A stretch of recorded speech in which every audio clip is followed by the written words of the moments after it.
toto mi masodomo ho gbede gbede mi masodomo ho me de da kwa mi na yoro dogbe to me jo mi gbe akweno kokona me jo me tokuno kokona me jo me ikobokala weme robe wakwe bosana kwe abime. Merci de m'avoir invité. Donc je suis aussi aux Amis du monde diplomatique de Toulouse. Bon, je suis en retraite depuis 15 ans. Donc avant j'ai travaillé pendant 10 ans dans différents pays d'Afrique comme économiste agricole, donc dans différentes fonctions, planification, formation, recherche, gestion de coopérative. Et puis ensuite j'ai été maître de conférence à l'ENSA de Toulouse jusqu'à ma retraite en 2000. Et depuis donc je travaille à plein temps, je peux dire, pour aider les organisations paysannes du Nord et du Sud, et donc, mais aussi les ONG qui les soutiennent, pour les aider donc à se défendre et donc dans tout ce qui concerne les négociations commerciales agricoles, tant à l'OMC que dans les accords bilatéraux. Bon. Donc je les ai accompagnés dans les conférences ministérielles de l'OMC, Seattle, Cancun, Hong Kong, Genève, Bali il y a 2 ans, puis je vais à Nairobi donc en décembre. J'ai participé à de nombreux forums sociaux mondiaux, européens aussi. Bon, et je participe aussi au groupe consultatif de la Commission européenne sur les aspects internationaux de la politique agricole commune. Et je participe surtout à un réseau international qui s'appelle Our World is not for sale, notre monde n'est pas à vendre, donc AWITS, qui a été créé donc au moment de Seattle, un peu après. Et on a on était de nombreux forums publics de l'OMC la semaine dernière, donc à Genève. Et voilà, donc ça permet d'être en contact avec des militants, disons, qui défendent les organisations paysannes un peu partout dans le monde. Avant d'aborder les APE, je vais commencer par un constat plus large. Un constat, le libre-échange n'a jamais marché dans l'agriculture. Pour des raisons très simples. C'est que face à une demande alimentaire relativement stable à court terme, la production agricole fluctue selon les aléas climatiques. Et on sait qu'avec les changements climatiques, cette fluctuation doit être encore plus forte. Et donc, il s'ensuit forcément une fluctuation forte du niveau des prix et des revenus agricoles, et aussi des prix alimentaires. C'est pour ça que tous les pays, depuis les pharaons, c'est loin, donc, ont eu des politiques agricoles pour réguler les échanges au niveau des frontières, et aussi en promouvant des stockages, des politiques de stockage.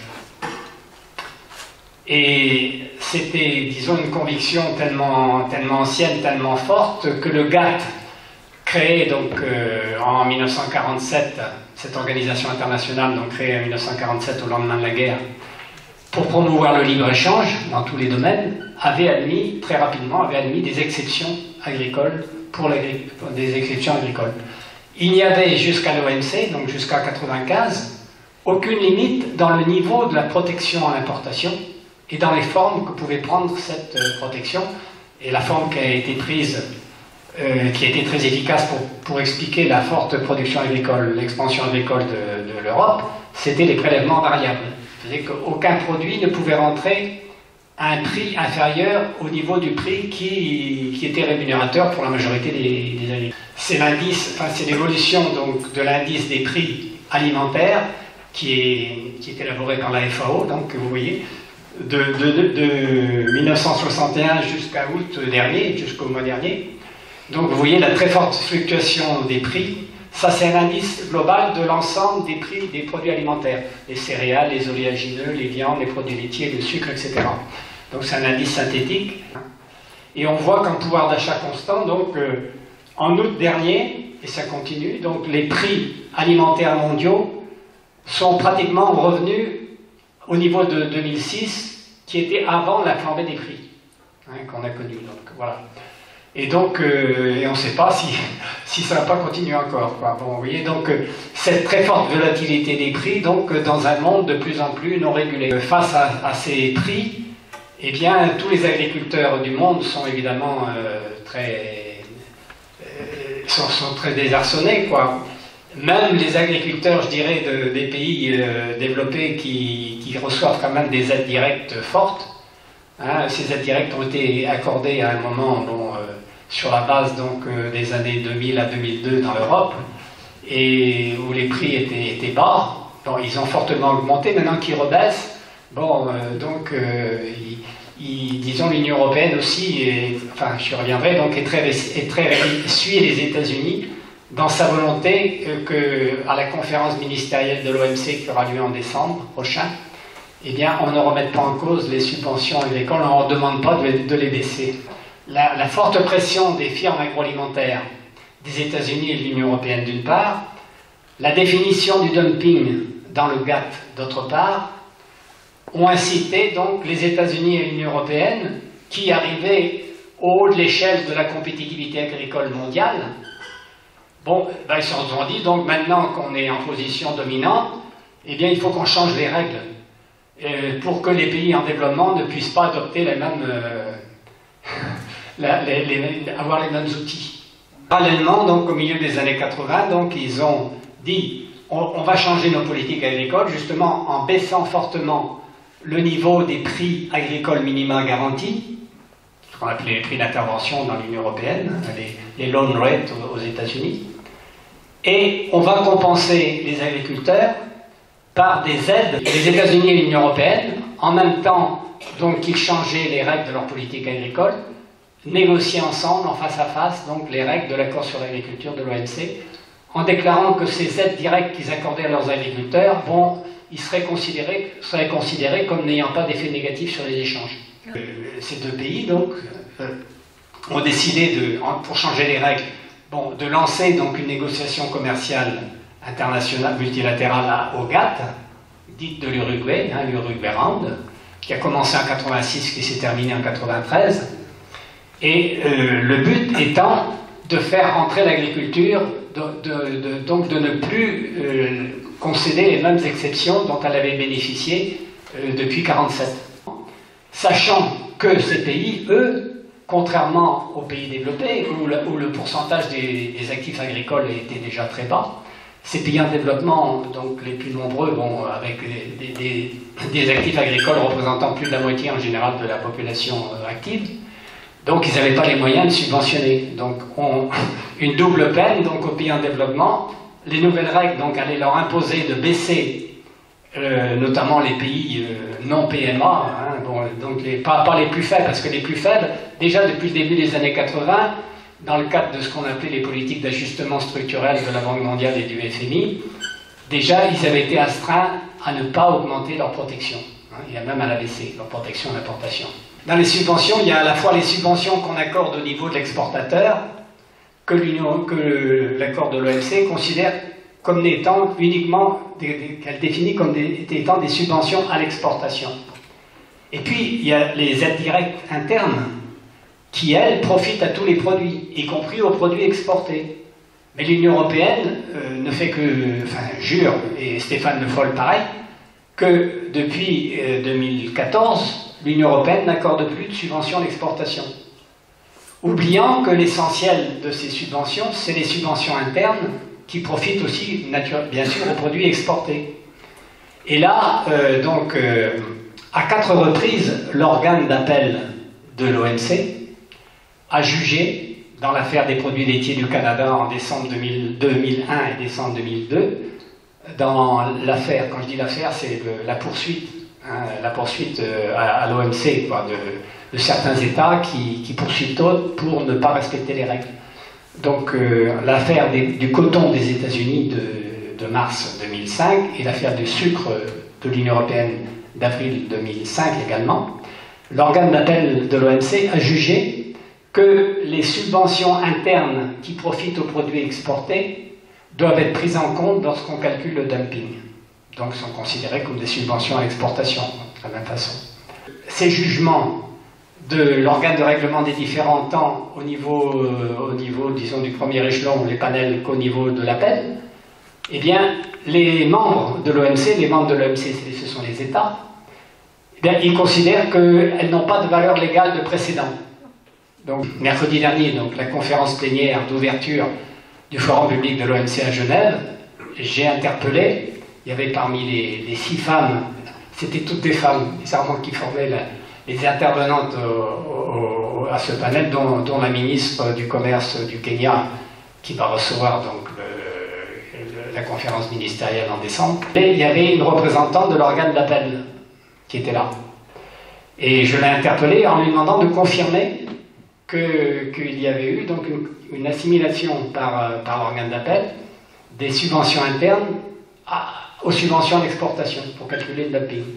Eh bien, elle a dit oui, mais elle a confirmé aussi que les membres ne sont pas tenus de reconnaître cette valeur de précédent juridique. Notamment l'Union européenne et tous ces États, et notamment la France, nient qu'elle fait du dumping agricole. Voilà.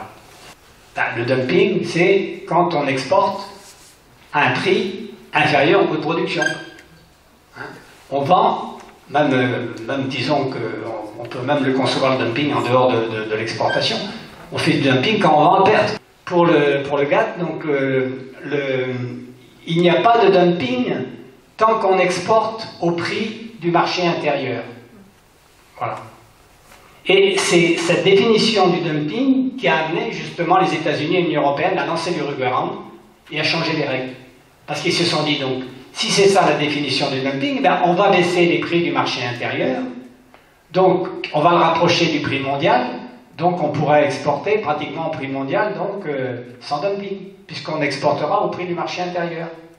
Et on va compenser donc cette baisse des prix du marché intérieur par des subventions que parallèlement on va baptiser donc de subventions de la boîte bleue ou de la boîte verte, des subventions qui sont considérées donc comme n'ayant pas d'impact négatif sur les échanges. Voilà un peu l'arnaque donc qu'ont mise en place donc les États-Unis et l'Union européenne, et ça joue aussi bien pour les accords bilatéraux que pour les accords de l'OMC, c'est-à-dire que dans les accords bilatéraux non plus, on ne parle pas de subventions.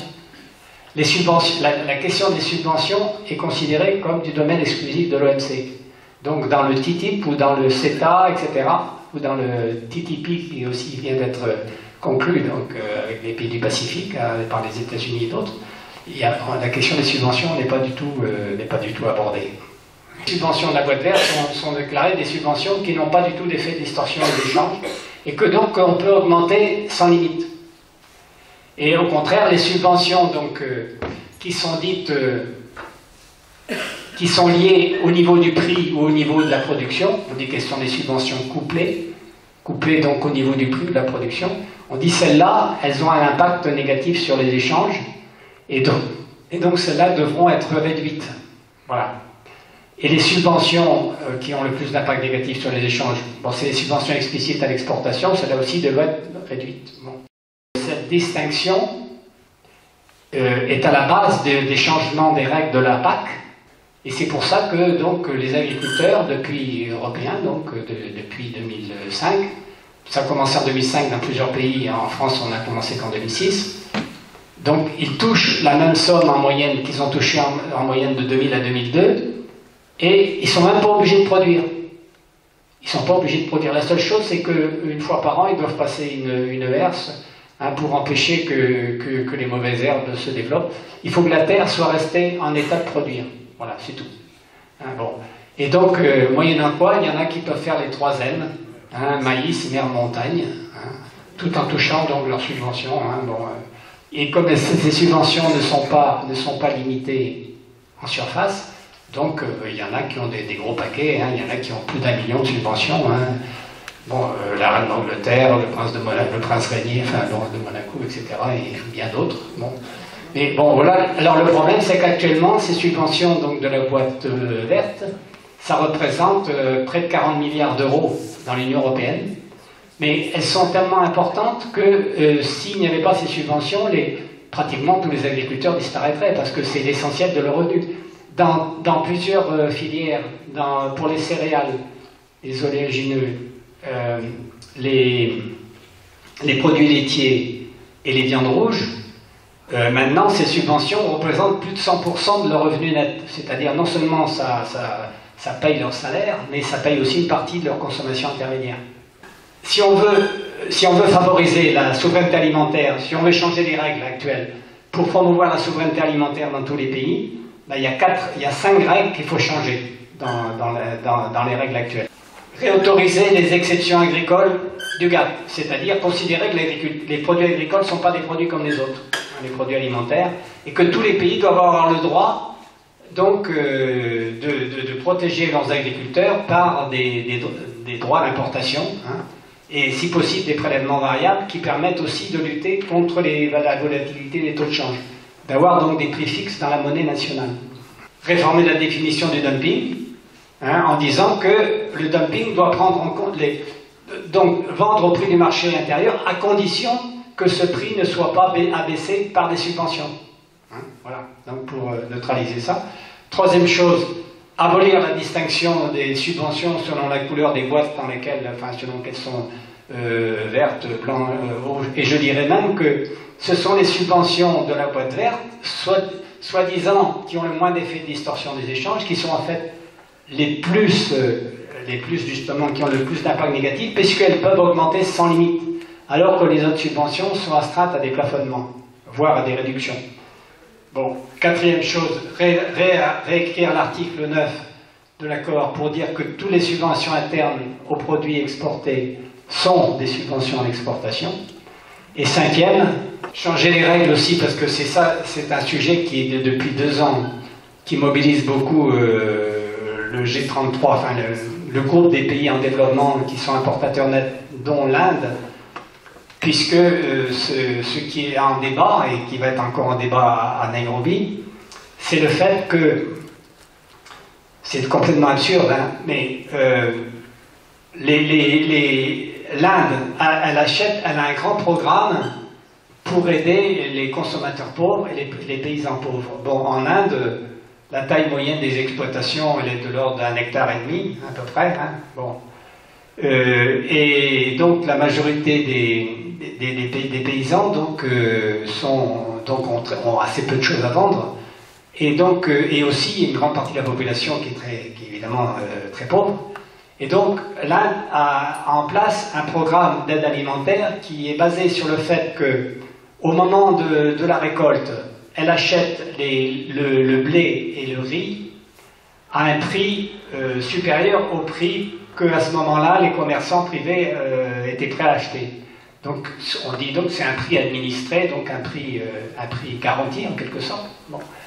Qu'elle achète donc, et donc elle constitue des stocks publics importants de riz et de blé qu'ensuite elle vend à très bas prix donc aux consommateurs les plus pauvres. Et il y a une nouvelle loi donc qui fait que les 2 tiers pratiquement des Indiens maintenant vont avoir accès, donc c'est pas énorme, hein, c'est 5 kilos de céréales par tête et par mois, c'est pas énorme. Hein, bon. Donc, et en tout cas, les États-Unis, suivis par l'Union européenne, disent que, c'est aussi dans les règles actuelles hein, de l'accord sur l'agriculture, il est dit que la différence entre le prix d'achat, enfin ce prix administré, et le prix mondial, à la frontière donc, du pays, doit être considéré comme une subvention, qui a un impact négatif sur les échanges mondiaux. Mais alors attendez, le pire, c'est que ce prix de référence dont on parle, c'est pas le prix mondial actuel, c'est le prix des années 86-88, du début de l'Uruguay. Un prix qui, c'est complètement absurde, hein, non, mais un prix qui, à l'époque, pour le blé, le blé à l'époque, c'était 50% du blé mondial était exporté par les États-Unis plus l'Union européenne. Et les États-Unis à l'époque avaient aussi, comme il y avait une surproduction, les États-Unis donc avaient aussi, disons, des subventions à l'exportation explicites très importantes. Bon. Et le taux de subvention, ça correspondait à 8 milliards de dollars de subventions combinées de l'Europe et des États-Unis sur leurs exportations de blé. Ces 8 milliards représentaient 160% de la valeur à l'exportation de ce blé. C'est-à-dire le taux de dumping était donc de 160% en moyenne. Et c'est ce prix de dumping qu'on considère comme le prix à partir duquel il faut calculer l'écart entre le prix que l'Inde actuellement paye son blé ou son riz à ses paysans pauvres, et avec ce prix très bas à cause du dumping, donc voilà, et considérer que ça, donc c'est une subvention, et que l'Inde, donc compte tenu évidemment de l'inflation très forte qui a été de 8% en moyenne depuis cette époque en Inde, en moyenne, hein, par an. Bon, l'inflation, le taux d'inflation, c'est que dans les pays en développement, il est beaucoup plus élevé que dans les pays développés, bon, pour différentes raisons. Et le scandale, c'est que les États-Unis, eux, c'est évidemment le plus gros fournisseur de l'alimentaire au monde. En 2014, 115 milliards de dollars donc consacrés à financer le programme alimentaire intérieur des États-Unis. Hein. Il y a 47 millions de citoyens américains qui reçoivent ce qu'on appelle des food stamps, c'est-à-dire des bons d'achat à partir desquels ils peuvent aller acheter dans les magasins agréés donc tout un tas de produits alimentaires. Et il y a aussi des programmes, disons, pour nourrir les enfants dans les écoles. Hein, bon, aussi, voilà. Bon, mais là, les États-Unis, eux, comme ils disent qu'ils achètent ces produits au prix du marché, ils mettent tout ça dans la boîte verte, donc ils ne sont pas tenus du tout par cette règle. Mais les prix du marché américain, comme les prix du marché européen, agricole, ne sont pas des véritables prix de marché, parce que ce sont des prix aussi subventionnés. Les agriculteurs touchent aussi des aides directes, et donc les prix soi-disant auxquels on achète leurs produits sont des prix pour lesquels ils reçoivent des aides, donc ce n'est pas véritablement des prix de marché. Bon, bref. Oui, c'est pour vous montrer un peu la complexité et l'absurdité des règles actuelles, donc il faut aussi changer ces règles, et maintenant j'ai terminé avec cette introduction. L'Union européenne a été amenée donc à changer ses relations préférentielles, donc tarifaires avec ses anciennes colonies, et à élaborer donc, à préparer donc des accords. L'accord de Cotonou prévoyait donc déjà de mettre en place des accords de partenariat économique, hein, les APE, donc dans lesquels ces anciennes colonies, donc, ces pays indépendants, donc devraient à leur tour donc nouer des accords bilatéraux de libre-échange avec l'Union européenne. Et que dans chaque région, il y en a 7 au total, dont 5 en Afrique subsaharienne, une pour les pays du Pacifique et une pour les Caraïbes. Donc les 5, dans chacune des 5, il doit y avoir à la fois des pays les moins avancés, ce qu'on appelle les PMA. Est-ce qu'un accord de libre-échange, ça signifie qu'on doit éliminer 100% des droits de douane des deux côtés? Non, c'est pas défini dans les textes de l'OMC, hein, ni pas plus dans le GATT. Et donc, ils en sont arrivés à un consensus de dire qu'il y aura un accord de libre-échange si au moins, en moyenne, 90% des échanges dans les deux sens, importation plus exportation, donc, étaient libéralisés, c'est-à-dire ne payaient pas de droits de douane. Alors, comme l'Union européenne importait déjà 97% des produits de ces anciennes colonies sans droit de douane, elle s'est dit, bon, je vais faire un effort, je vais importer 3% de plus, je vais importer 100% sans droit de douane. Et donc, ça permettait de dire aux pays ACP, ben vous ne serez tenu vous pourrez conserver des droits de douane sur 20% de ce que vous importez de l'Union européenne. Et vous devrez libéraliser 80%. 100 plus 80 divisé par 2, ça fait 90%. Donc, on arrivait à peu près à la... Et donc, le but des APE, c'est de faire des APE régionaux. Alors, dans les APE régionaux, donc, l'Union européenne va négocier donc, avec les 16 États d'Afrique de l'Ouest. Bon, 15 appartiennent à la CEDEAO, la communauté des États économiques d'Afrique de l'Ouest, et s'y ajoute la Mauritanie. Et les pays donc, qui ne sont pas PMA en Afrique de l'Ouest, il n'y en a que 3, le Nigeria, la Côte d'Ivoire et le Ghana. Ceux-là, donc, ne bénéficiaient pas de tout sauf les armes. Donc, alors, les choses ont avancé lentement, puisque, évidemment, au 1er janvier 2008, il n'y a eu en Afrique de l'Ouest que le Ghana et la Côte d'Ivoire à avoir signé un accord, un APE. L'Union européenne, donc, a accepté de signer des accords intérimaires avec la Côte d'Ivoire et le Ghana, qui ne voulaient pas se voir imposer des droits de douane à l'entrée de leurs exportations de bananes, de poudre et de beurre de cacao et de conserve de thon. C'est l'essentiel de ce qu'ils exportent, hein, ces pays. Bon, j'ai fait le calcul. En 2014, sur tout ce qu'ils ont exporté dans l'Union européenne, j'ai fait le calcul sur toutes leurs lignes tarifaires, hein, il y en a près de 5000, j'ai fait le calcul combien de droits de douane qu'ils auraient payé si ils auraient dû payer non pas les droits de douane les plus élevés payés par les pays industrialisés, ce qu'on appelle les droits de la clause de la nation la plus favorisée, les droits MPF, mais les droits de douane, disons, du système des préférences généralisées appliquées imposés aux pays en développement en général. Bon. Et les droits de douane que ces trois pays auraient dû payer, sur la base de ce qu'ils ont exporté effectivement en 2014, auraient été de 164 millions d'euros, dont 104 millions pour la Côte d'Ivoire, 53 pour le Ghana et à peine 6 millions d'euros pour le Nigeria. Bon, ça paraît beaucoup, mais c'est pas énorme. C'est pas énorme par rapport aux droits de douane qu'ils vont perdre. Le Nigeria, lui, pratiquement, il ne paye pas de droits de douane parce qu'il exporte essentiellement du pétrole, hein, et d'autres minerais qui ne sont pas taxés à l'importation dans l'Union européenne. Donc, voilà.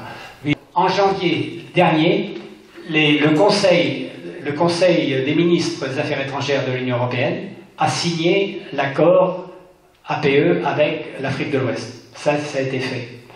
De son côté, la plupart des États d'Afrique de l'Ouest ont également paraphé, disons.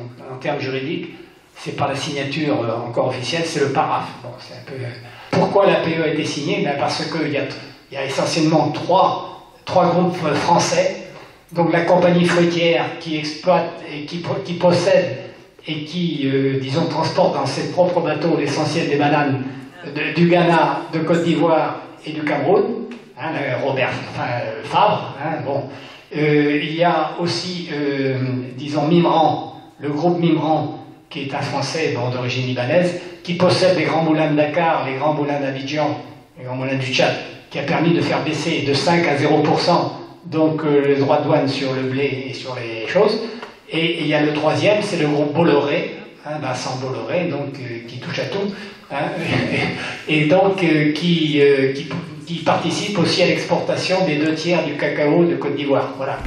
Bon, et donc ce sont ces gens-là qui rendent des visites de courtoisie tous les ans, et d'ailleurs Fabre l'a accompagné François Hollande dans sa visite à Ouattara en juillet 2014. Il se trouve que justement Ouattara était le président de la CEDEAO au moment donc où ils ont finalisé la signature, etc. Vous voyez, donc c'est toutes ces pressions-là, donc c'est pas connu, mais qui expliquent pour beaucoup, donc, mais on espère que le Nigeria ne va pas le signer. Parce que si le Nigeria ne le signe pas, comme le Nigeria c'est 55% de la population et du PIB de l'Afrique de l'Ouest, bon, si le Nigeria ne le signe pas, pratiquement la PE ne sera pas mise en œuvre. Bon, et on espère qu'il ne signera pas. Mais le problème, c'est que, comme Boko Haram, disons, leur cause beaucoup de soucis, et que Muhammadu Buhari, donc le président nouvellement élu du Nigeria, est venu voir François Hollande il y a à peine 2 ou 3 semaines. Bon, donc on a un peu peur, quoi. Bon, parce que bon, maintenant voyons un peu ce qui va se passer. Si l'accord est signé, hein, et ratifié, le Parlement européen a prévu déjà de ratifier l'accord en février 2016. Bon, il a reporté, parce qu'au départ, il devait le ratifier en octobre. Ça a été reporté parce que, bon, on attend de savoir si le Nigeria va signer ou pas. J'espère que ça ne sera pas. Alors, il faut aussi une mobilisation, évidemment, qui n'est pas malheureusement aussi forte que pour le TAFTA ou le CETA, etc. Mais vraiment, les enjeux sont encore beaucoup plus... Les enjeux humains sont beaucoup plus forts. Hein, parce que, qu'est-ce qui va se passer si cet accord est mis en œuvre, est signé? Donc, il va y avoir une perte énorme de droits de douane, puisque, bon, l'Union européenne représente 40% des exportations, enfin 40% aussi bien des importations que des exportations de l'Afrique de l'Ouest se font avec l'Union européenne. Ils vont perdre leurs droits de douane sur 80% de ce qu'ils importent de l'Union européenne. Et dans ces pays pauvres d'Afrique de l'Ouest, comme le secteur moderne est très peu important, c'est surtout le secteur informel, donc il y a très peu d'impôts sur les sociétés, et aussi il y a très peu d'impôts sur le revenu des personnes physiques, même Il faut qu'ils soient salariés du secteur moderne, etc. Bon. Et il y a aussi très peu de TVA. Bon. Donc les taxes à l'importation sont une ressource très importante donc, pour l'ensemble des ressources budgétaires. Sur la base d'un premier calcul qui a été fait par le South Center, Centre-Sud, donc qui est l'OCDE des pays pauvres, un peu des pays en développement, bon, j'ai un peu affiné leurs calculs, et donc sur toute la période de libéralisation de 2020 à 2035, c'est 56 milliards d'euros de pertes de recettes douanières donc, que ces pays devraient subir. Hein. Bon, et donc 26 milliards d'euros par les 12 PMA. La plupart donc sont les pays les moins avancés. L'absurdité, c'est que je vous ai dit tout à l'heure que ces PMA, normalement, s'il n'y avait pas eu d'accord, eux, ils pouvaient continuer à taxer leurs importations venant de l'Union européenne. Maintenant que cet accord est un accord régional, tous les pays ne peuvent... Donc il y a une contradiction juridique et politique terrible dans l'Union européenne. D'un côté, elle a dit au PMA, vous pouvez continuer à taxer mes exportations, et d'un autre côté, maintenant dans l'APE, tous devront ouvrir leur marché sur 82% en fait de ce qu'ils importent de l'Union européenne. Donc c'est vraiment de la folie furieuse. Les pertes énormes de recettes budgétaires vont se traduire évidemment par des fortes baisses des budgets de l'éducation, de la santé, de l'environnement, des budgets agricoles. Ça va se traduire évidemment aussi parce que la concurrence les industries sont déjà très faibles en Afrique de l'Ouest, et donc la concurrence l'accès sans droit de douane donc, de nos exportations industrielles vers ces pays vont mettre à bas beaucoup de leurs industries déjà très fragiles. Ces pays font déjà face à un triple défi. Défi démographique, défi climatique, du changement climatique, et défi disons, un déficit alimentaire fortement croissant. Le défi démographique, l'Afrique de l'Ouest aujourd'hui, c'est 350 millions d'habitants. En 2030, elle aura autant d'habitants que l'Union européenne. 2030 déjà. Donc elle aura déjà 500 millions d'habitants. Et en 2050, elle aura 300 millions d'habitants de plus que l'Union européenne. Elle en aura 800 millions. Alors que l'Union européenne va rester au même niveau. Ça va alimenter, le chômage va exploser. Et évidemment, les migrants illégaux que Frontex a déjà calculé en 2014, c'est 35 000 migrants illégaux d'Afrique de l'Ouest qui sont rentrés dans l'Union européenne. Donc Boko Haram, évidemment, va recruter plus facilement. Et il y aura des enlèvements européens pour avoir des rançons, il y aura le trafic d'armes et de drogue, etc. Voilà ce que prépare l'Union européenne avec ces accords. C'est complètement fou, quoi. Et en plus, l'Union européenne se tire une balle dans le pied en suivant les intérêts capitalistes égoïstes. Si au moins l'Union européenne, si ses industriels et ses fournisseurs de services avaient au moins le sens du profit véritablement à moyen et long terme, eh bien, ils seraient contre la PE, parce que en empêchant cette région donc au moins d'assurer sa sécurité, sa souveraineté alimentaire et de protéger ses industries naissantes pour permettre un début de développement, à moyen et long terme, l'Union européenne, compte tenu de la forte explosion démographique, pourrait y trouver, disons, des débouchés fabuleux pour ses exportations de produits industriels et de services à haute valeur ajoutée. Mais non.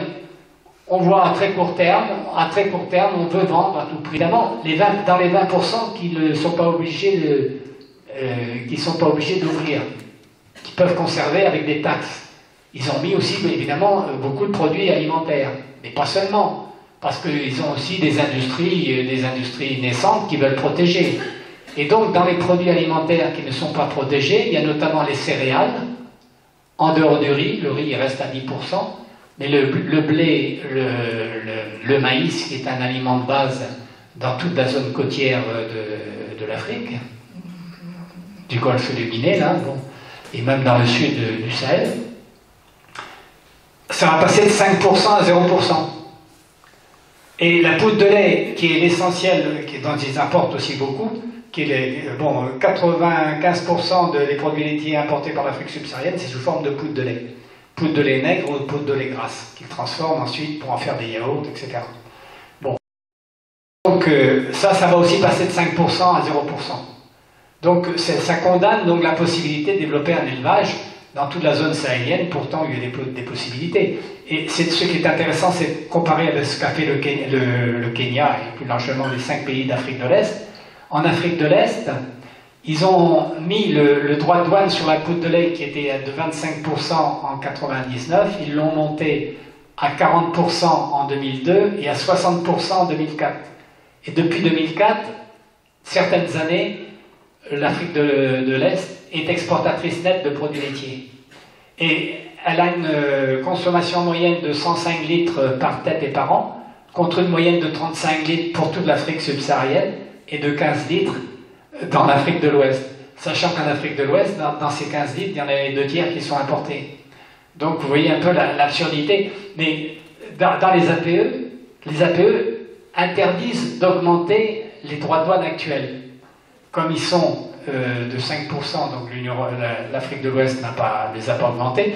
Et la stupidité, c'est que les négociateurs de l'Afrique de l'Ouest eux-mêmes, qui n'étaient pas obligés, ont considéré que la poudre de lait n'était pas un produit sensible et donc ils l'ont baissé à 0%. Alors qu'en Afrique de l'Est, ils l'ont maintenu à 60%.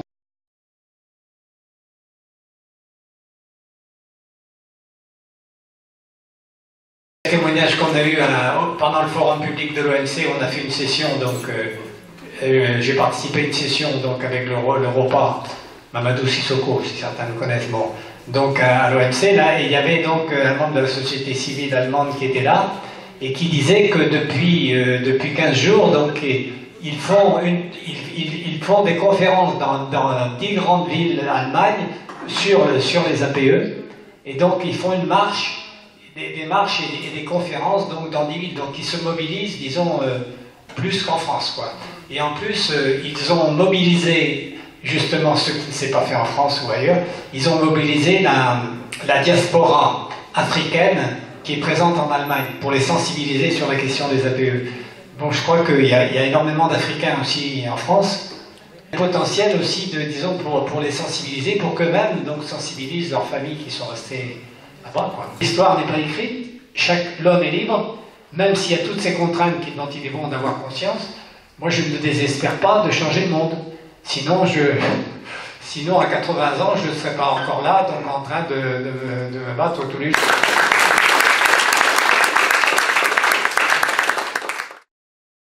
Non seulement Jacques a fait la démonstration de l'absurdité, mais aussi du machiavélisme, disons, de la mise en œuvre et de l'application de ces accords. Mais pour moi, j'irai encore un peu plus loin. C'est-à-dire qu'au départ, déjà, on peut se poser quand même beaucoup de questions sur l'idée, pour le moins saugrenue, de pouvoir mettre face à face dans les échanges un paysan du Sud, globalement, et un paysan du Nord. Quand on parle, par exemple, des subventions qui sont accordées, on travaille énormément sur les subventions directes. Mais derrière ça, le paysan du Sud, prenons un paysan du Nord de la Côte d'Ivoire, par exemple, lui, il doit participer au travail sur les routes, il doit payer pour l'éducation, il doit payer pour l'eau. L'électricité, il n'en a pas de toute façon, en général, dans la plupart du temps. Il commence à en avoir un peu maintenant. Donc, ces conditions de travail qui font que dans les pays du Nord, toute l'infrastructure a été payée par, disons, le domaine public et prise en charge par le domaine public. Dans les pays du Sud, ces paysans-là doivent, en plus, prendre ça en compte. Donc, ça fait partie de leurs, disons, dépenses. Et on les met en concurrence avec ceux du Nord.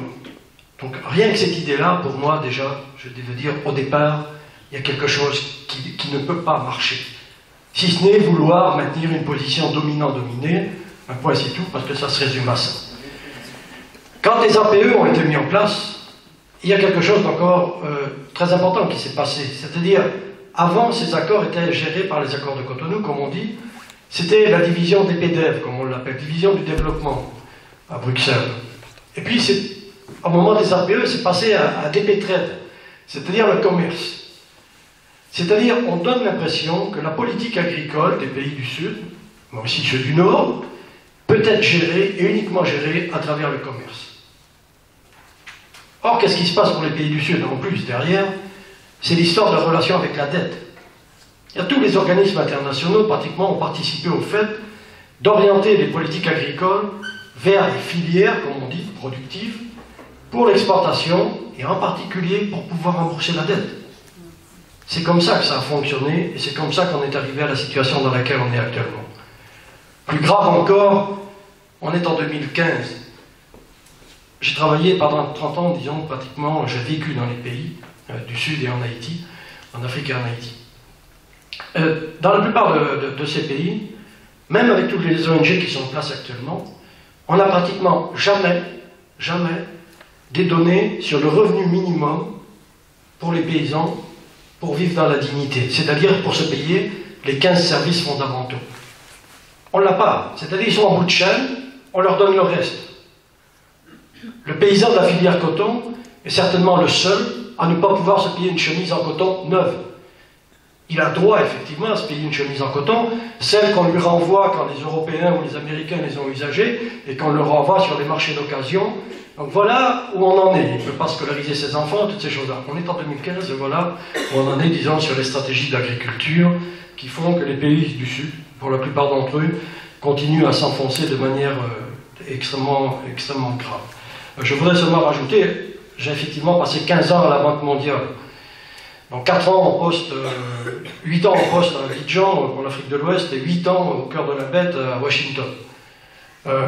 Quand on dit la Banque mondiale fait le boulot, c'est pas la Banque mondiale qui fait le boulot. La Banque mondiale et les autres organisations internationales et les coopérations bilatérales sont toutes dans la même stratégie. C'est-à-dire le libéralisme qui doit se mettre en place sur la totalité des pays. Point. C'est les coopérations bilatérales, c'est tous les mêmes stratégies, à l'exception de quelques petits projets qu'on donne aux ONG pour servir d'alibi, disons, pour faire bien dans la visibilité des pays de son drapeau.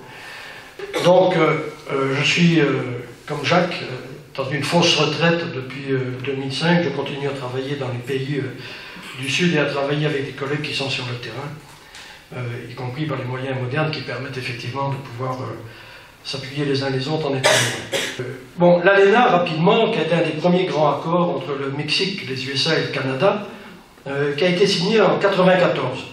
Donc maintenant, ça fait 20 ans. C'était à peu près les mêmes thèmes et les mêmes grandes orientations, disons, que les accords qui sont signés actuellement. Il n'y a pas beaucoup de changements. On peut en voir la perception des résultats.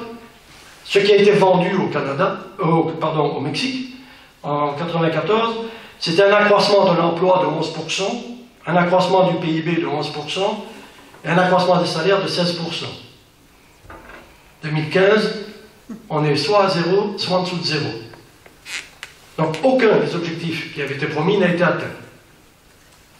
Des études montrent même qu'au niveau des États-Unis, il y aurait eu entre 500 000 et 1 million d'emplois détruits du fait de la concurrence des bas salaires avec les Mexicains et tous ces éléments-là. Donc cet accord-là, l'ALENA, même quand on regarde par exemple sur le site des grandes universités américaines, Sherbrooke et compagnie, il est très difficile de trouver des documents qui maintenant fassent, disons, une évaluation positive de cet accord. Donc, ça c'est après 20 ans, moyennant quoi, le Canada, on ne change pas une équipe qui gagne, a mis en place des négociations avec l'Union européenne pour, disons, travailler sur le CETA. Alors ce CETA a été préparé entre 2009 et 2013. Sa finalisation, sa signature, sa ratification doit se mettre en place progressivement d'ici 2016. Et quand on regarde, disons, le CETA en question, les promesses restent à peu près les mêmes, c'est-à-dire que de toute façon, ça va faire le bonheur de tout le monde. Et sur le site de l'Union européenne, on peut lire en 2014, par exemple, que toutes les garanties nécessaires ont été prises pour que l'accord ne génère pas de bénéfices économiques au détriment de la démocratie, de l'environnement, de la santé, de la sécurité des consommateurs, ainsi que des droits sociaux au travail. Dormez tranquille, bonnes gens, on ne vous fera pas de mal, mais ne vous inquiétez pas, il faut quand même vous rappeler qu'il est dit en même temps que les entreprises exerçant des activités transatlantiques en seront les premiers bénéficiaires. Et que c'est en même temps le premier accord commercial de l'UE qui bénéficie aussi largement aux entreprises européennes investissant hors de l'UE. Ça, c'est pour le CETA, sur lequel on ne vous a certainement pas beaucoup informé, puisque je vais y revenir tout à l'heure, c'est pratiquement clandestin. dans notre monde démocratique. Et dans les années qui viennent de passer, il y a eu aussi des tractations pour faire le Trans-Pacific Partnership. Cet accord a été signé le 5 octobre 2015. Hier, Hillary Clinton a déclaré qu'elle était contre l'accord. Donc, il y aura peut-être là aussi quelques petits problèmes en suspens. Et je rappelle que sur le Trans-Pacifique, il s'agit de 800 millions de personnes, 40% à peu près de l'économie mondiale. J'en viens maintenant au TAFTA, qu'on appelle aussi TTIP, qui finalement vise à peu près les mêmes objectifs. Et pour le TAFTA et le TTIP, donc Union Européenne, États-Unis, il s'agit aussi de 800 millions de personnes et d'environ, cette fois, la moitié du PIB mondial, grosso modo, 45%. Côté un peu surprenant, on peut se dire pour le TAFTA, c'est que on nous dit, enfin c'est pas on nous dit, de fait, il y a des taxes douanières très peu élevées entre les États-Unis et l'Europe, grosso modo 3-4% si on prend globalement, même s'il y a des secteurs effectivement comme l'agriculture et le textile qui font un peu exception et qui sont plus élevés. Mais ce qu'on nous dit dans cet accord du TAFTA, surtout, qu'il faut peut-être retenir encore plus que tout le reste, c'est que 80% des bénéfices attendus viendraient plutôt de la convergence des régulations, c'est-à-dire la disparition des barrières non tarifaires, ce que moi j'appelle la convergence des dérégulations, pour parvenir à l'abandon de la plupart des normes qui finalement contraignent le commerce et la production dans les différents pays des deux côtés. Ils nous ont promis entre autres un accroissement du PIB. Alors l'accroissement du PIB, même quand on est économiste, et même quand on est... Moi je ne suis pas très intelligent, mais il y a des économistes très intelligents, disons, qui prétendent qu'ils peuvent prévoir l'accroissement du PIB dans les 20 prochaines années. Alors les études qui sont sorties, il y en a eu plusieurs, il y en a une qui a commencé à promettre l'accroissement de 545 € d'accroissement par tête d'habitant en Europe. Puis après, ils se sont dit, on s'est un peu trompé, c'est 545 € par ménage. Et puis il y a une autre étude qui a dit, non, mais c'est pas 545, c'est 14 € par habitant. Il y en a une autre qui a dit, non, c'est pas 14, c'est 41, l'inverse, un peu pour s'amuser. Puis il y en a un finalement qui a dit, non, mais c'est pas ça, c'est 1 €. Donc, par tête d'habitant. Donc, on peut se poser quand même beaucoup de questions sur la fiabilité, disons, de ces analyses et sur, effectivement, les résultats qu'on peut attendre sur l'accroissement du PIB, en se posant en plus quand même une autre question. Est-ce qu'il est véritablement, absolument nécessaire d'accroître le produit intérieur brut par rapport aux problèmes d'environnement de la planète actuellement? Par rapport à l'emploi, on nous a promis 1,4 million d'emplois créés, dont 120 000 ou 122 000 pour la France. Quand les résultats de l'étude sont sortis, la Commission elle-même a fait savoir que, bon, attention, peut-être que l'étude telle qu'elle avait été menée n'était peut-être pas extrêmement rigoureuse et que la Commission était quand même inquiète sur la méthodologie utilisée. Par rapport aux revenus, bon, là, les analyses traitent en général très peu des revenus. Elles préfèrent mettre en avant ce qu'on appelle un accroissement de la compétitivité. Excusez-moi, mais pour moi, souvent, un accroissement de la compétitivité, ça passe par la baisse des coûts du travail et donc par la dégradation des conditions de travail des ouvriers. Mais ça fait plus joli accroissement de la compétitivité. Alors j'ai essayé de trouver, disons, quelle était un peu la trame, la constante qu'il y avait dans ces accords.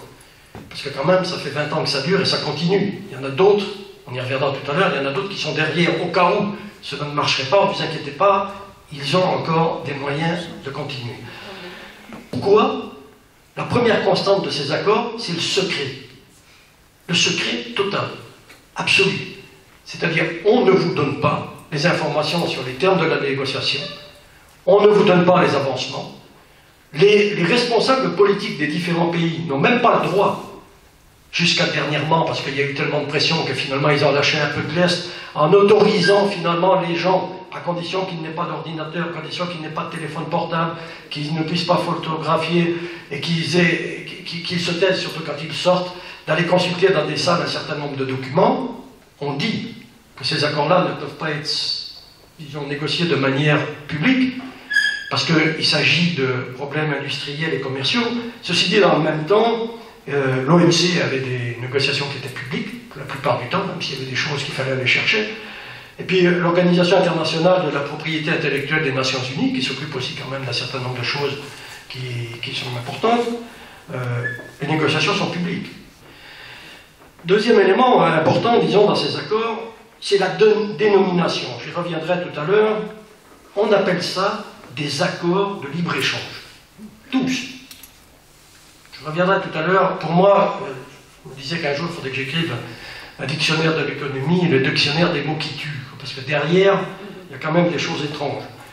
La façade du libre-échange, mais dans la réalité, on verra des visées géostratégiques qui sont à peine masquées. Donc, troisième élément, finaliser la suppression des droits de douane. Et je reviens à ce que disait Jacques tout à l'heure. Quand on supprime les droits de douane, on supprime aussi des revenus des États qui avaient mis en place ces douanes. Dans le cas des APE de l'Afrique, imaginez le Mali qui tirait une grande partie de ses ressources, pays complètement enclavé, qui tirait l'éducation et la santé de ses droits de douane. Demain, ces pays-là vont se retrouver avec des budgets laminés. Ça va être la même chose, d'ailleurs, pour une partie des pays européens. Mais ça tombe bien dans les faits. Parce que ce qu'on cherche à travers, finalement, ce qu'on appelle l'ordolibéralisme, c'est quand même de faire que les États et les élus des États aient de moins en moins de possibilités d'action et donc d'avoir de budget. Donc diminuons leur budget, diminuons-leur... Donc les droits de douane, c'est pas seulement la libre circulation, c'est aussi un moyen de contrôler finalement les revenus des États et de les faire baisser pour que ces États diminuent, comme on le souhaite de plus en plus, et qu'ils soient de moins en moins dans les pattes de ceux qui finalement organisent le commerce et la production internationale. Quatrième élément qui est dans tous les accords, c'est viser la dérégulation accélérée. Il faut absolument déréguler. La recherche constante de la part des multinationales de faire évoluer les normes non tarifaires vers le bas, voire de les supprimer. Alors, sur le TTIP, il y a quand même quelque chose qui est assez intéressant. Parce que, évidemment, les médias ont tendance à nous présenter, oui, c'est les États-Unis contre l'Europe, c'est l'Europe contre les États-Unis. Dans les faits, le jeu qui s'organise est extrêmement intéressant à regarder. Du côté européen, on va essayer de faire baisser la régulation bancaire et financière américaine qui a été mise en place après la crise de 2008. Du côté américain, on n'est pas trop là-dessus, on va plutôt prendre l'autre partie, c'est-à-dire on va demander à l'Europe de baisser ses régulations sur effectivement la qualité et les normes de contrôle des produits agricoles et toutes ces choses-là. Au bout du compte, vous prenez une multinationale. La multinationale, elle va se retrouver avec un accord signé et tout aura été baissé. D'un côté, chez les Américains, le système bancaire aura été dérégulé. De l'autre côté, le système de contrôle des produits aura été dérégulé en Europe. Et pour la multinationale, c'est tout gagnant des deux côtés. Ils s'organisent vraiment très bien. Ils sont très forts. Le cinquième élément, c'est l'implantation des tribunaux d'arbitrage. Tribunaux d'arbitrage, c'est ni plus ni moins que substituer les règles du marché comme cadre macroéconomique aux décisions du politique. Point. Au niveau des tribunaux d'arbitrage, beaucoup d'entre vous en ont entendu parler, donc c'est peut-être juste un rappel. Mais avec ces mécanismes institutionnels, les investisseurs peuvent attaquer les États au motif qu'ils auraient adopté des législations contraires aux intérêts de leurs entreprises. Ce n'est pas aux intérêts des peuples. Ne touchez pas aux intérêts de nos entreprises, s'il vous plaît. Il est bien entendu que si les entreprises se développent, les peuples vont en bénéficier. C'est ce qu'on nous dit. Bon. Ils peuvent demander bien sûr des compensations pour le manque à gagner induit par un droit de travail trop contraignant. Ça existe. C'est ce qui a été déjà demandé par exemple à la Tunisie, je crois, ou à l'Égypte. Par une législation environnementale à leurs yeux trop spoliatrice, ça existe aussi, ça a déjà été fait, et par des principes de précaution considérés comme abusifs, comme par exemple l'étiquetage des OGM. C'est-à-dire que véritablement, s'il vous plaît, laissez-nous les mains libres et enlevez toutes vos régulations. Si vous ne le faites pas, nos tribunaux vont s'en charger, de vous remettre à votre place. Donc, ce sera finalement les gouvernements auront les mains complètement liées, et disons, dans ce cadre-là, les élections, quelles qu'elles soient, ne pourront pas modifier grand-chose, puisque les traités auront été signés. Et je vous rappelle que pour ceux qui pensent que ces tribunaux d'arbitrage, finalement, c'est un épiphénomène, que la CNUSED, donc la Conférence des Nations Unies pour le commerce et le développement, a constaté qu'il y a un très fort développement de ces affaires depuis les années 2000 et que les affaires continuent à être de plus en plus importantes. Il y a environ 3300 entreprises européennes qui sont présentes sur le sol américain avec 24 000 filiales. Il y a en Europe 14 400 compagnies américaines qui ont un réseau de 58 000 filiales. Au total, ça fait grosso modo 75 000 entreprises européennes ou américaines qui vont pouvoir commencer à partir à la chasse au trésor public.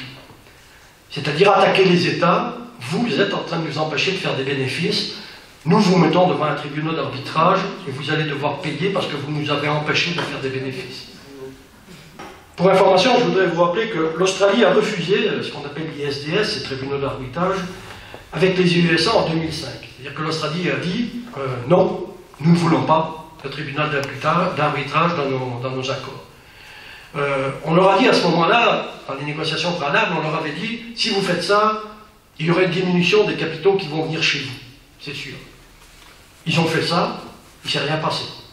Les capitaux sont venus en Australie de la même façon, il n'y a eu aucun impact.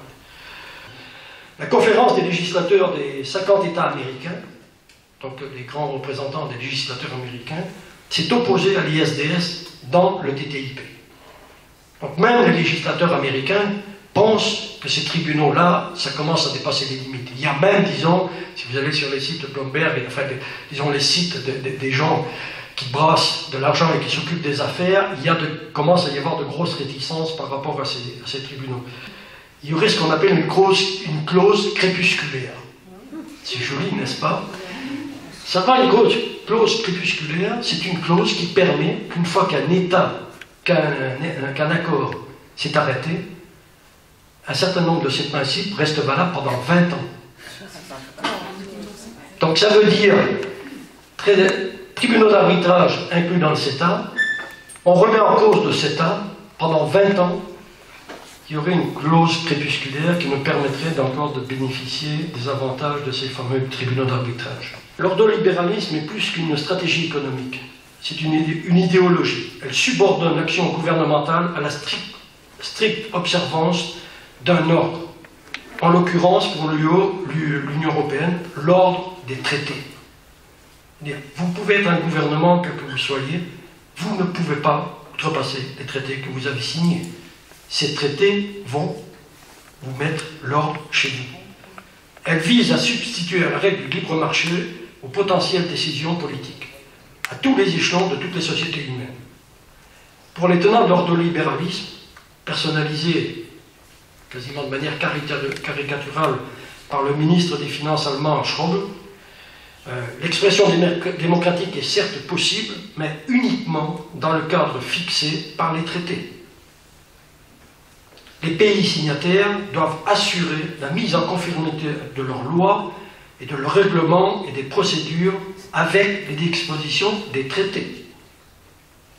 Merkel, en 2014, a pu dire « l'économie sociale de marché est bien plus qu'un ordre économique et social. Ces principes sont intemporels. » Écoutez bien, ces principes sont intemporels. C'est-à-dire que vous n'avez définitivement, pour l'éternité, plus le droit de pouvoir envisager un autre système économique que ce qu'ils appellent l'économie sociale de marché et l'ordolibéralisme.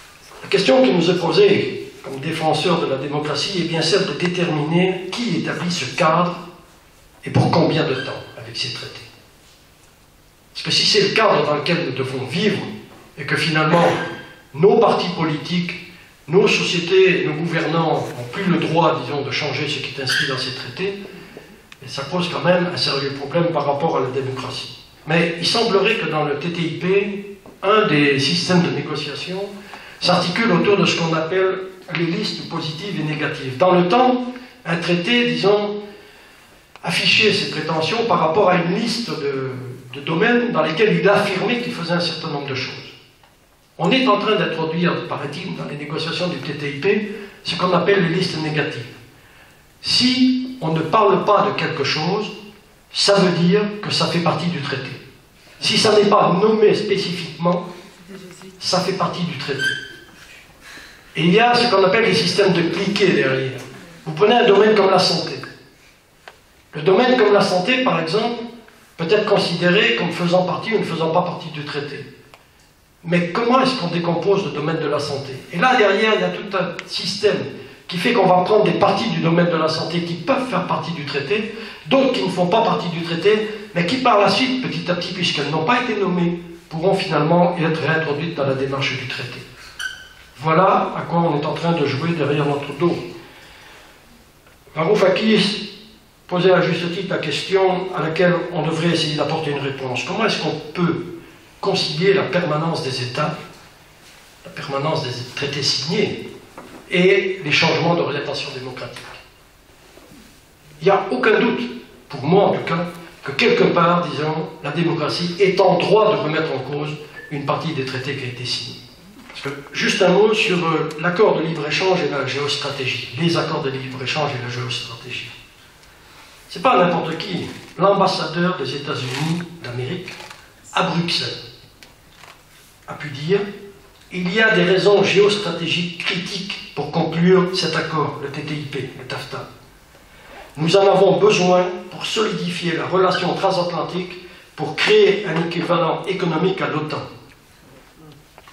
C'est bel et bien ce qu'il y a derrière, c'est la reconstruction, la consolidation de ce que certains appellent le monde occidental, c'est-à-dire un bloc occidental, avec l'OTAN comme force armée bien sûr, enfin comme disons tutelle armée, et des accords économiques qui sont l'équivalent d'un OTAN économique. C'est-à-dire vous ne pourrez pas sortir de ce système-là, vous êtes dedans. Disons du côté des États-Unis, la volonté de constituer un bloc, parce que finalement il commence à peser un peu moins que ce qu'il pesait dans le passé. Et face à la Chine en particulier, disons, la nécessité d'avoir ce bloc occidental de 800 millions de personnes qui ferait que finalement l'Occident, son impérialisme, disons, quelles que soient les modalités qui seraient utilisées maintenant, pourrait, disons, faire front au reste du monde et au reste des blocs. On retombe, encore une fois, dans une volonté, disons, de mettre en place une certaine concurrence des blocs, et non pas une tentative, disons, de faire que finalement les peuples puissent travailler ensemble de manière complémentaire pour le développement de l'économie mondiale et le développement des peuples au niveau du monde. Comme le dit Varoufakis, encore une fois, l'impérialisme des banques vient se substituer au renforcement de celui des tanks. C'est-à-dire on n'utilise plus la guerre, on utilise maintenant finalement les systèmes financiers pour arriver à lutter contre le reste du monde, comme on dit. Il y a depuis 2001 une stratégie américaine très clairement marquée pour l'isolement de la Chine. Le Transpacifique, d'ailleurs, qui vient d'être signé, avait essentiellement cet objectif-là. Et le TTIP a aussi cet objectif-là, c'est-à-dire isoler la Chine. Le rouleau compresseur du lobby industriel et commercial et financier. Il semblerait qu'au niveau des délégations, disons, qui travaillent, les lobbies industriels, commerciaux et financiers ont environ 600 consultants qui travaillent pour eux, pour ces négociations, qui eux ont accès à des documents, tout ça. En face, nous avons Stop TAFTA. J'en fais partie. Je ne vais pas dénoncer Stop TAFTA. Mais ce que je veux dire, c'est que quelque part, on a une multitude de collectifs qui a du mal à s'entendre pour arriver à finalement formuler une politique alternative avec des fondamentaux qui pourraient être portés par une force politique. Et que tant qu'on n'aura pas ça, et qu'en face on a ces machines-là, on a peu de chances de gagner. Et la société civile allemande qui était là, et qui ont posé cette question donc, de cette pétition. Et là, la réponse donc, de la Commission européenne a été de dire mais nous avons reçu un mandat de 500 millions de citoyens européens. Donc voilà, vous ne pesez pas lourd, même avec votre million, à l'époque c'était pas 3 millions. Mais, donc voilà la réponse. Quoi. Il y a quand même des problèmes lourds en suspens qui peuvent nous permettre d'espérer encore coincer un peu cette machine. L'agriculture européenne et française, qui risque d'être lourdement impactée par ce TTIP, qui effectivement, en particulier française, qui quand même soulève des inquiétudes et fait lever quelques personnes. le bail est un acte américain, c'est-à-dire cette disposition américaine qui permet aux collectivités territoriales américaines de donner une préférence dans l'attribution des marchés publics aux entreprises locales. Les Européens souhaitent le casser parce qu'on leur a expliqué que c'était un gros marché, tout ça. Les Américains ne veulent pas le casser. Et là, il y a effectivement une pierre d'achoppement, disons, qui risque quand même d'être difficile à surmonter. Je vous ai parlé tout à l'heure de l'histoire des listes négatives, qui, comme avec les effets de cliquet, qui commencent à sortir quand même de l'ombre.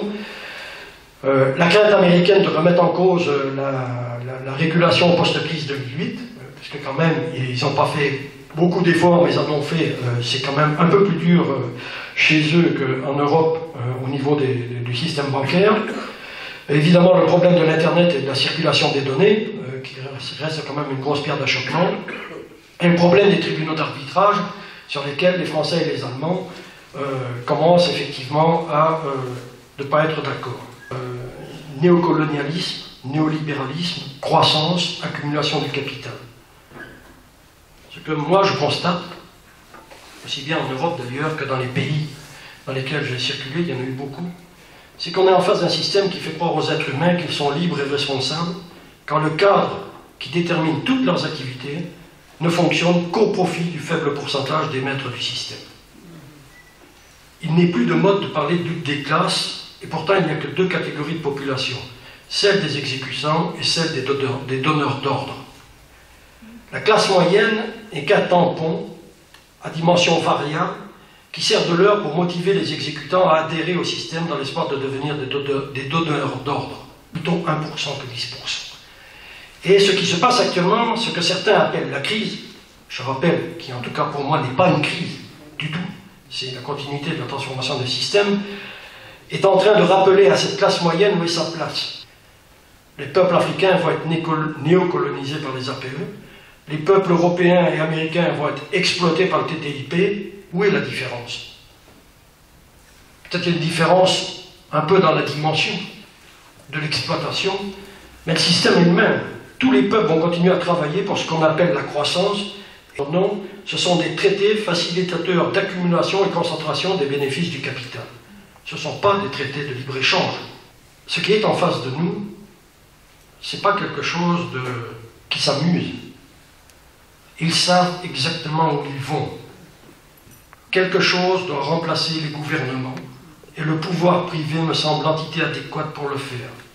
Ces mots étaient confiés par David Rockefeller à Newsweek en 1999.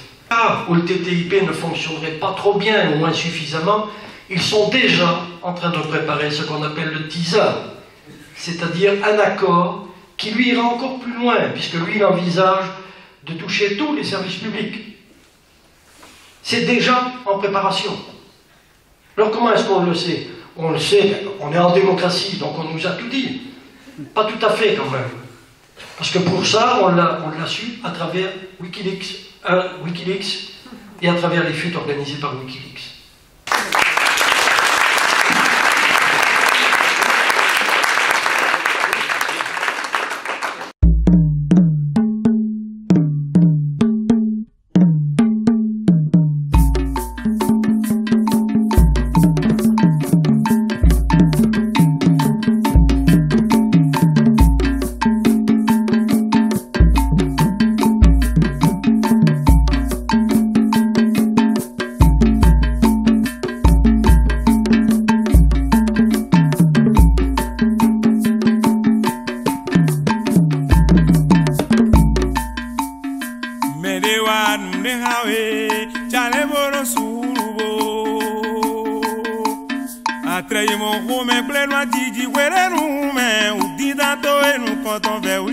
Suru edwa holwa usa